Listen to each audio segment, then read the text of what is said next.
নমস্কার সুপ্রিয় দর্শক শ্রোতা সকলকেই স্বাগত হিন্দু লাইফস ম্যাটার ইউটিউব চ্যানেলে। দর্শক, পশ্চিমবঙ্গের নির্বাচনের বাকি গুনে গুনে আর 1, 2, 3, 4, 5 দিন, আর 5 দিন বাকি, 5 দিন। এবং এই 5 দিন পরে, এই নির্বাচনের পরে প্রমাণ হবে বাঙালি হিন্দুরা কোন ধাতুর তৈরি। আমরা যদি এখনও সিদ্ধান্ত নিয়ে না থাকি এই নির্বাচনে কোন দলকে বিদায় জানাতে হবে, কোন দলকে স্বাগত জানাতে হবে, কোন সরকারকে আনতে হবে, সেটা যদি সিদ্ধান্তটা এখনও আপনারা নিতে না পারেন, তাহলে এই এপিসোডে আমি একজন অভিভাবকের একটি বক্তৃতা তুলে ধরব। রাজ্যপাল আর.এন. রবি, বস্তুত পক্ষেই তিনি রাজ্যের একজন অভিভাবক। তিনি রাজনৈতিক বক্তব্য দেননি, কিন্তু গত বুধবার পহেলা বৈশাখের এক অনুষ্ঠানে রাজভবনে তিনি একটি দিক নির্দেশনামূলক বক্তব্য দিয়েছেন। সেই বক্তব্যে তিনি রাজ্যের তরুণ প্রজন্মকে পরিবর্তনে সামিল হতে আহ্বান জানিয়েছেন। তিনি তুলে ধরেছেন পশ্চিমবঙ্গের অতীত এবং বর্তমান অর্থনৈতিক পরিস্থিতির কথা। তিনি ডাক দিয়েছেন পশ্চিমবঙ্গের গৌরবকে পুনরুদ্ধার করার জন্য। রাজ্যের তরুণ প্রজন্মকে এই অঙ্গীকার করার পরামর্শ দেন যে তারা রাজ্যের হারানো গৌরব পুনরুদ্ধারে সামিল হবে। রাজ্যপাল আর.এন. রবি বলেন, পশ্চিমবঙ্গ চিরকালই সাহিত্য, শিল্পচর্চা, সংস্কৃতি এবং বুদ্ধিবৃত্তিক বিষয়গুলিতে সমৃদ্ধ ছিল।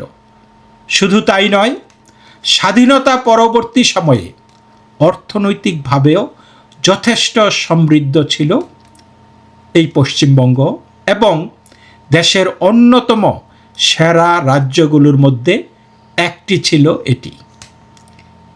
তিনি আবার এটাও স্মরণ করিয়ে দিয়েছেন যে এখন আর সেই গরিমা, সেই জৌলুস নেই, সেই পশ্চিমবঙ্গের জৌলুস ধূলিসাৎ হয়ে গেছে। রাজ্যের তরুণ প্রজন্মের উদ্দেশ্যে তিনি বলেন, ইতিবাচক হওয়ার প্রতিজ্ঞা করুন, পরিবর্তনের অংশ হওয়ার প্রতিজ্ঞা করুন। উন্নততর হওয়ার, গৌরব পুনরুদ্ধার করার এই পরিবর্তন আকাশ থেকে এসে পড়বে না। এটা আমাদেরকেই করতে হবে, আমাদের প্রত্যেককে করতে হবে। আসুন শপথ করুন, যখন দেশ এমন অভূতপূর্ব গতিতে এগিয়ে চলতেছে, তখন পশ্চিমবঙ্গ পিছিয়ে থাকতে পারে না। পশ্চিমবঙ্গকেও এর সঙ্গী হতে হবে, হয়তো নেতৃত্বও দিতে হবে। পশ্চিমবঙ্গের অর্থনীতির একাল এবং সেকাল তিনি তুলে ধরেছেন এবং বলেছেন, স্বাধীনতার সময়ে এবং তৎপরবর্তী দশকগুলিতে দেশের সেরা 3টি অর্থনীতির মধ্যে ছিল পশ্চিমবঙ্গ।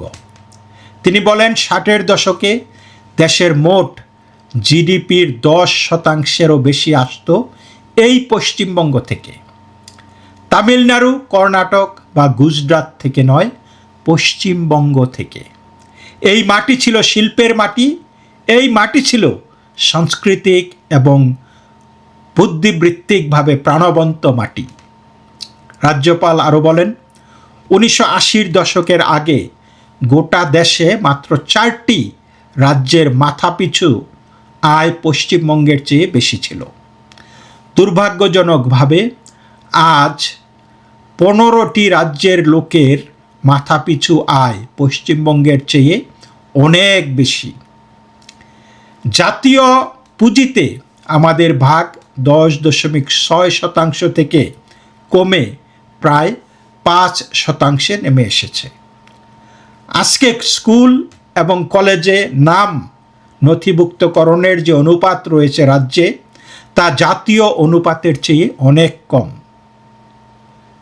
রাজ্যপালের দাবি, বর্তমানে দেশে প্রায় 5.5 কোটি নথিভুক্ত এবং কার্যকর ক্ষুদ্র, কুটির এবং মাঝারি শিল্প রয়েছে। তার নিরিখে পশ্চিমবঙ্গের সংখ্যাটা মাত্র 3 লক্ষ। কোথা থেকে কোথায় নেমে এসেছি আমরা? যে রাজ্য গোটা দেশকে প্রগতিতে পথ দেখাতো, দুর্ভাগ্যজনকভাবে আজ পরিস্থিতি খুব খারাপ। একই সঙ্গে রাজ্যপাল আরও বলেন, এই মাটি মা দুর্গার মাটি। পশ্চিমবঙ্গ যে নিজের গৌরব ফিরে পাবে তা নিয়ে আমার মনে কোনো সন্দেহের অবকাশ নেই। ভারতের বিশ্বকে নেতৃত্ব দেওয়ার পথে পশ্চিমবঙ্গেরও একটি অগ্রণী ভূমিকা থাকবে। কি বুঝলেন দর্শক? আমি আপনি যাই বুঝি না কেন, মমতা ব্যানার্জি পুরোটাই বুঝে ফেলেছেন। তিনি এই রাজ্যপালের বক্তৃতার পরে নির্বাচনী প্রচারাভিযান থেকে তিনি তোপ দাগলেন। বললেন যে এক বড় লাট রাজ্যের সবচেয়ে বড় বাড়িতে থাকে এবং সেইখানে থেকে তিনি আমাকে গালিগালাজ করেছেন। আচ্ছা, আমি যে আপনাদেরকে এই কথাগুলি বললাম, এই কথাগুলো কি গালিগালাজ মনে হয় আপনাদের? তো মমতাকে ভালো কথা বললে এটাকে গালিগালাজ মনে করে। ওই যে ভূতের কানে যদি রাম নাম করেন তাহলে সেটাকে গালি মনে করার অনেক কারণ আছে। আপনারা দেখেছেন যে জয় শ্রীরাম বললে তিনি গাড়ি থেকে নেমে স্যান্ডেল নিয়ে ওই ছটি নিয়ে তেড়ে আসেন। কে বকা দিয়েছে, কে গালি দিয়েছে, কার অত বড় সাহস তিনি ওই জয় শ্রীরামকে গালি মনে করেন? এই যে ভালো ভালো কথা, পশ্চিমবঙ্গের হারানো গৌরব পুনরুদ্ধারের কথা, পশ্চিমবঙ্গের এই শৌর্য বীর্যের কথা, সমৃদ্ধির কথা তুলে ধরলে এটাকে মানে গালি মনে হয় মমতা ব্যানার্জির কাছে। বুঝতে পেরেছেন? এবং যারা এই উন্নয়নকে, শিক্ষাকে, এই উচ্চ বেতনের চাকরিকে গালি মনে করে, তারা যদি ক্ষমতায় থাকে, তারা যদি দেশ চালায়, তাহলে দেশের পতন না হয়ে কি পারে? এই পতনটা তো এমনি এমনি হয় নাই বা হঠাৎ করেই হয় নাই, তাই না? এটা বছরের পর বছরের ভুল নীতির ফল। রাজ্যপাল স্পষ্ট করে বলেছেন যে পরিবর্তন আকাশ থেকে নামবে না, পরিবর্তনটা আমাদেরই করতে হবে। সুতরাং পরিবর্তনের জন্য আপনাকে যেই পরিবর্তনের এজেন্ট যারা আছে, ভেহিকেল পরিবর্তন, যে কোনো পরিবর্তনের একটা ভেহিকেল হয়েছে সরকার।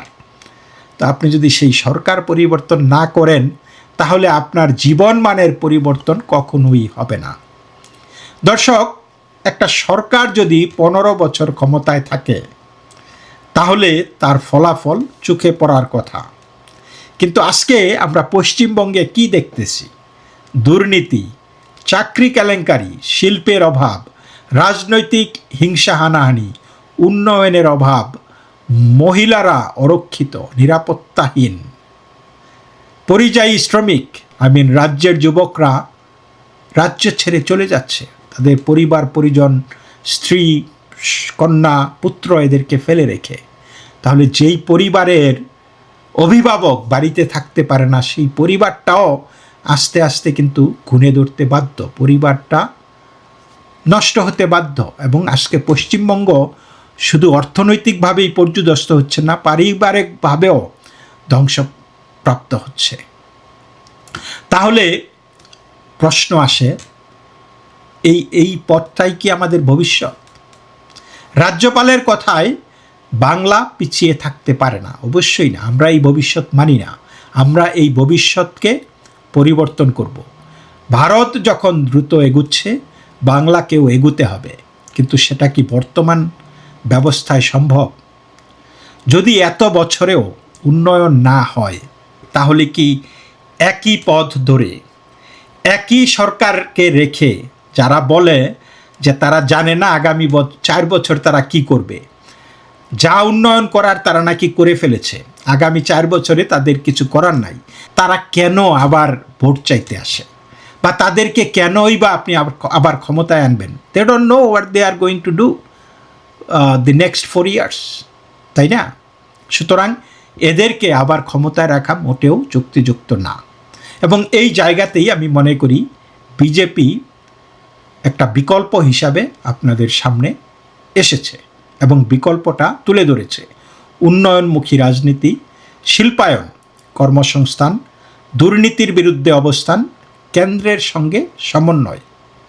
এবং একই সাথে যে তৃণমূল পশ্চিমবঙ্গে যে একটা ভাতার রাজনীতি শুরু করেছে, মানুষকে ভাতাজীবী করে ফেলেছে, শ্রমজীবী থেকে ভাতাজীবী করে ফেলেছে।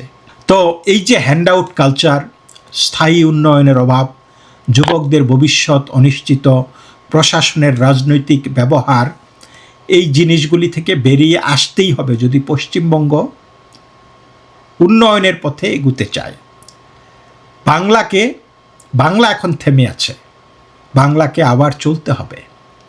তো দর্শক, আজকে এই বাংলার সামনে দুইটা রাস্তা, এই একই অবস্থায় এইখানে দাঁড়িয়ে থাকা, আরেকটা হলো পরিবর্তন করে নতুন রাস্তা ধরা, নতুন ভবিষ্যৎ গড়ে তোলা।